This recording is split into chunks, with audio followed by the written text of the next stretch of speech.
ఇంకా నువ్వు బ్యాప్టిజం తీసుకోకుండా, ఇంకా నువ్వు అపవిత్రమైన జీవితంలో జీవిస్తూ, ఇంకా ఇంకా నువ్వు అన్యాప ఆలోచనలో ఉండి, ఇంకా నువ్వు లోకానుసారంగా బ్రతుకుతూ, ఇంకా నువ్వు పాపంలోనే జీవిస్తున్నావేమో.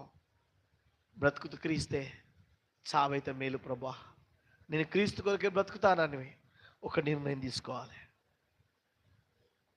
చాలామంది జీవిస్తున్నారు. ఎలాంటి జీవితం తెలుసా? ఎవరిని నమ్మాలో అర్థం కాదు. ఎవరిని నమ్మాలో వారిని నమ్మము, ఎవరిని నమ్మకూడదో వారిని నమ్ముతాము. చెప్పుడు మాటలతో చెడిపోయే కుటుంబాలు చాలా ఉన్నాయి. చెప్పు, ఈరోజు ఒక నిర్ణయం తీసుకో. ఒకవేళ నీకు 2 కుమారులు ఉన్నారనుకో, ఒక కుమారుని దేవునికి సమర్పించు. నీకు 4 పిల్లలు